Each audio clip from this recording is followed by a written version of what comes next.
এই এনসিএন এর অফিসে থেকে ইলিয়াস বসে থাকে কি হবে? এই ইলিয়াস বসে কেমনে? এলাকার ব্যাংক দিছে ইয়েছে মাদারচোদ। আসসালামু আলাইকুম রাহমাতুল্লাহি ওয়া বারাকাতুহু। ইন্নাল হামদুলিল্লাহ ওয়াসসালাতু ওয়াসসালামু আলা রাসূলিল্লাহ আম্মা বাদ। সুপ্রিয় দর্শক শ্রোতা, আপনারা নিশ্চয়ই ইতোমধ্যেই জেনেছেন নিউ ইয়র্কে আওয়ামী লীগের একটি সংবাদ সম্মেলনে প্রধানমন্ত্রী শেখ হাসিনার নিউ ইয়র্ক সফর নিয়ে প্রশ্ন করায় নিউ ইয়র্ক ভিত্তিক একটি টেলিভিশন চ্যানেল এনসিএন এর একজন সাংবাদিক জনাব ফরিদ আলমের উপরে আওয়ামী লীগের নেতাকর্মীরা হামলা চালিয়েছে।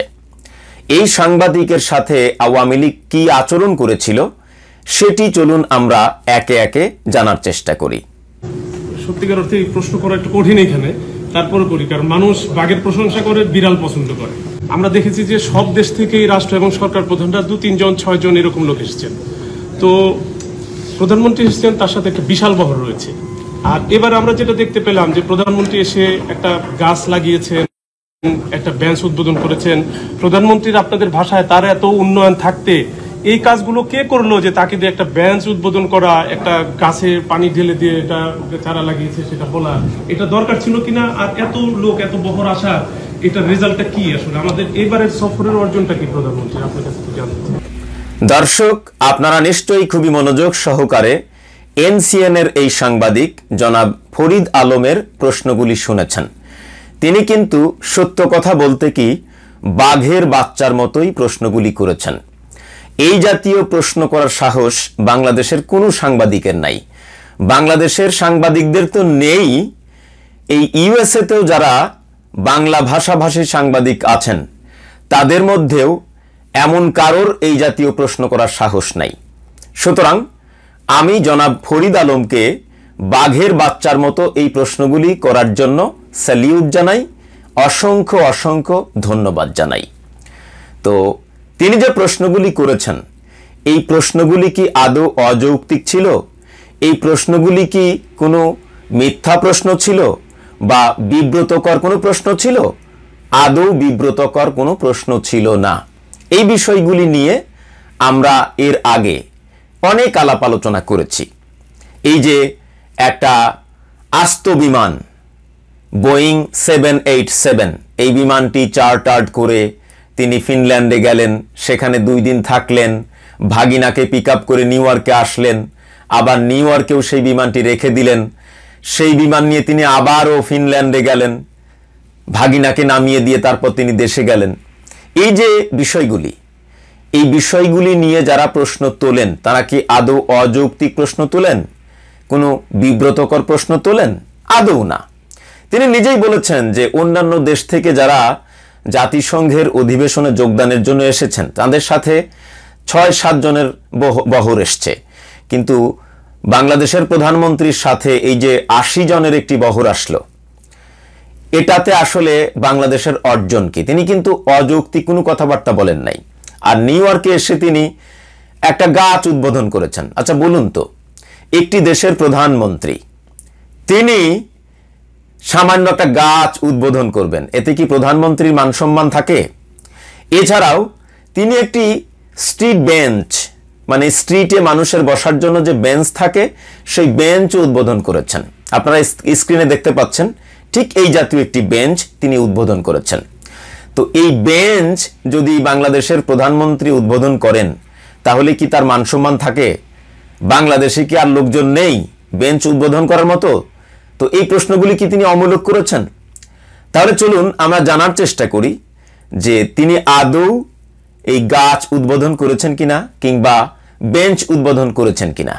জানা যায় বাংলাদেশ সরকারের দাবির প্রেক্ষিতে নিউ ইয়র্ক সিটি উক্ত স্থানে একটি বেঞ্চ তৈরি করার অনুমতি দেয়। এর সাথে জাতিসংঘের কোনো স্বীকৃতির ব্যাপার না থাকলেও কৌশলে সরকার এটাকে বঙ্গবন্ধু নাম দিয়ে প্রচার করার চেষ্টা করছেন। দর্শক, আপনারা নিশ্চয়ই প্রমাণ পেয়েছেন যে তিনি নিউ ইয়র্কে এসে একটি গাছ উদ্বোধন করেছেন গাছের গোড়ায় পানি ঢালার মাধ্যমে, এবং একটি বেঞ্চ উদ্বোধন করেছেন যে বেঞ্চের নাম দিয়েছেন বঙ্গবন্ধু বেঞ্চ। তো এই কাজটি করার কারণে যদি প্রধানমন্ত্রী শেখ হাসিনার কোনো অপরাধ না হয় তাহলে একজন যুবলীগ নেতা, আপনাদের নিশ্চয়ই মনে আছে আজ থেকে প্রায় 1 মাস আগে তিনি একটি বাঁশের তৈরি বেঞ্চ উদ্বোধন করেছিলেন এবং সেই বাঁশের তৈরি বেঞ্চের নাম দিয়েছিলেন বঙ্গবন্ধু মাচাং। অর্থাৎ প্রধানমন্ত্রী তিনি লোহার বেঞ্চ উদ্বোধন করেছেন, আর একজন যুবলীগ নেতা তিনি বাঁশের তৈরি একটি বেঞ্চ উদ্বোধন করেছিলেন। এই এতটুকুই পার্থক্য। সেই বাঁশের তৈরি বেঞ্চের নাম দেওয়া হয়েছিল বঙ্গবন্ধু মাচাং, আর এই লোহার তৈরি বেঞ্চের নাম দেওয়া হয়েছে বঙ্গবন্ধু বেঞ্চ। পার্থক্য কি আছে? কোনো পার্থক্য কিন্তু নাই। এখন প্রশ্ন হলো যে একজন যুবলীগ নেতা তিনি বাঁশের তৈরি একটি মাচাং তৈরি করার পর সেই মাচাংয়ের নাম বঙ্গবন্ধু দেওয়ার কারণে তাকে কিন্তু যুবলীগ থেকে বহিষ্কার করা হয়েছে। যদি বাঁশের তৈরি এই বেঞ্চ বঙ্গবন্ধুর নামে উদ্বোধন করার কারণে একজন যুবলীগ নেতা দল থেকে বহিষ্কৃত হতে পারেন, তাহলে লোহার তৈরি একটি বেঞ্চ তৈরি করার পর সেই বেঞ্চের নাম বঙ্গবন্ধু বেঞ্চ দেওয়ার কারণে প্রধানমন্ত্রী শেখ হাসিনাকেও তো আওয়ামী লীগ থেকে বহিষ্কার করা উচিত। কেন এই দুমুখ নীতি? এটাই হলো আমার প্রশ্নের জায়গা। এবারে চলুন আমরা জানার চেষ্টা করি সাংবাদিক ফরিদ আলম যখন এই প্রশ্নগুলি করলেন তখন আওয়ামী লীগ নেতা কি জবাব দিয়েছিলেন। আমি আপনার সাথে পরিচয় হয় না, এনসিএন কি আপনি এটা কোথাকার? এটা এখান থেকে পাবো। এখানকার এটা কি বাংলাদেশ রিলেটেড না এখানকার? নিউজ যে এটা বেস্ট হচ্ছে। আচ্ছা বলুন তো, একজন সাংবাদিক তাকে প্রশ্ন করেছেন, তিনি সরাসরি প্রশ্নের জবাব দিবেন। তিনি প্রশ্নের জবাব না দিয়ে তিনি উল্টা সাংবাদিককে প্রশ্ন করছেন যে আপনি কোন চ্যানেলে সাংবাদিকতা করেন, আর যে চ্যানেলে সাংবাদিকতা করেন সেই চ্যানেলটি কোথাকার, লন্ডনের, অস্ট্রেলিয়ার, নিউ ইয়র্কের, ইউএসএর নাকি বাংলাদেশের? এই প্রশ্নগুলি করার কোনো যৌক্তিকতা তার আছে কিনা? একজন সাংবাদিক তাকে প্রশ্ন করেছেন, তিনি সংবাদ সম্মেলন করছেন, সাংবাদিক তাকে প্রশ্ন করেছেন, তিনি সরাসরি জবাব দিয়ে দিবেন। মূল বিষয়টি হলো তার কাছে তো জবাব নেই। এই জাতীয় প্রশ্ন তো বাংলাদেশের কোনো সাংবাদিক তাদেরকে করে না, এই জন্য তিনি বিব্রত। এই জন্যই তিনি উল্টো সাংবাদিককে প্রশ্ন করেছেন। তাহলে এবারে চলুন আমরা জানার চেষ্টা করি সাংবাদিক এই প্রশ্ন করার পর যখন আওয়ামী লীগ নেতা তাকে উল্টা জিজ্ঞাসা করছিল যে এই চ্যানেলটি কোথাকার, তখন আওয়ামী লীগের নেতাকর্মীদের প্রতিক্রিয়া কি ছিল? এই এনসিএন এর অফিসে তো ইলিয়াস বসে থাকে। এনসিএন এর অফিসে ইলিয়াস হুসাইন বসে থাকে, সো হোয়াট? ইলিয়াস হুসাইন একজন সাংবাদিক, তিনি এনসিএন এ চাকরি করেন, তিনি এনসিএন এ সাংবাদিকতা করেন। তো তিনি তার অফিসে বসে থাকবেন না, তিনি কি আওয়ামী লীগের অফিসে বসে থাকবেন? কি অবান্তর কথাবার্তা! ইলিয়াস তো আপনাদের মতো নারী ধর্ষণ করে না, ইলিয়াস তো আপনাদের মতো ইয়াবা কারবারি করে না, ইলিয়াস তো আপনাদের মতো দুর্নীতি করে না, ইলিয়াস তো আপনাদের মতো আকাম কুকাম করে না, ইলিয়াস তো আপনাদের মতো ভোট চুরি ডাকাতি করে না, দিনের ভোট রাতে করে না। সো ইলিয়াস এনসিএন এ সাংবাদিকতা করে, এনসিএন এর অফিসে ইলিয়াস বসে থাকবে, এটাই স্বাভাবিক। আপনি বলার কে? এনসিএন এর অফিসে ইলিয়াস থাকুক আর ফরিদ আলম থাকুক আর যেই থাকুক, সেটা এনসিএন এর ব্যাপার, আপনি বলার কে? Who are you to talk about this? দর্শক, এবারে চলুন আমরা জানার চেষ্টা করি সাংবাদিক ফরিদ আলম এই জাতীয় প্রশ্ন করার পর আওয়ামী লীগের নেতাকর্মীদের আচরণটা এই সংবাদ সম্মেলনে কেমন ছিল।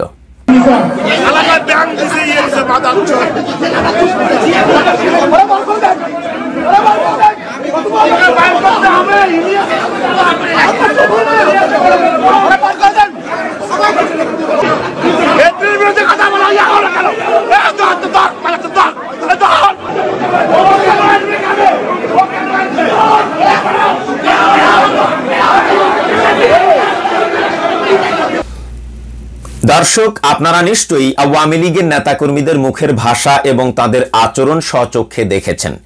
এটি কিন্তু তাদের জন্য নতুন কিছু নয়, এটি তাদের খানদানি পেশা। আপনাদের নিশ্চয়ই মনে আছে বাংলাদেশের একটি জাতীয় দৈনিক আমার দেশ পত্রিকার অফিসে তারাই হামলা চালিয়েছিল এবং তারাই ভাঙচুর চালিয়েছিল। এই আমার দেশ পত্রিকার সম্পাদক জনাব মাহমুদুর রহমানের উপরেও এই আওয়ামী লীগের নেতাকর্মীরাই হামলা চালিয়েছিল এবং তিনি মারাত্মক আহত হয়েছিলেন। এছাড়াও আপনাদের নিশ্চয়ই মনে আছে বাংলাদেশের আরেকটি জাতীয় দৈনিক দৈনিক সংগ্রাম পত্রিকার অফিসেও এই আওয়ামী লীগের নেতাকর্মীরাই হামলা চালিয়েছিল এবং এই আওয়ামী লীগের নেতাকর্মীরাই দৈনিক সংগ্রাম পত্রিকার অফিসে ভাঙচুর চালিয়েছিল এবং এই আওয়ামী লীগের নেতাকর্মীরাই দৈনিক সংগ্রাম পত্রিকার সম্পাদকের উপরে হামলা চালিয়েছিল এবং তাকেও অপমানিত লাঞ্ছিত করেছিল। সুতরাং এটি তাদের খানদানি পেশা। কিন্তু একটি জায়গায় আমরা খুবই আশ্চর্য হয়েছি, সেটি হচ্ছে আপনারা বাংলাদেশে হিংস্র জন্তু জানোয়ারের মতো আচরণ করেন, সেটা বাংলাদেশের জনগণ জানে। কিন্তু ইউএসের মতো একটি সুষ্ঠু ধারার গণতান্ত্রিক দেশে, ইউএসের মতো একটি আইনের দেশে আপনারা যে বাংলাদেশের মতোই হিংস্র জন্তু জানোয়ারের মতো আচরণ করবেন, এটি ইউএসের জনগণ আশা করে নাই, এটি নিউ ইয়র্কের জনগণ আশা করে নাই। কিন্তু দুঃখজনক হলেও সত্য যে আপনারা বাংলাদেশে যেমন হিংস্র জন্তু জানোয়ারের মতো আচরণ করেন, সেই আচরণটা নিউ ইয়র্কে আসার পরেও আপনারা বদলাতে পারেন নাই। অর্থাৎ আপনারা ইউএসের মতো দেশে আসার পরেও আপনাদের অভ্যাস আপনারা চেঞ্জ করতে পারেন নাই। এটি হচ্ছে আমাদের দুঃখের জায়গা। আরে ভাই, আপনি হিংস্র জন্তু জানোয়ারের মতো আচরণ করেন, সেটা আপনার ব্যাপার।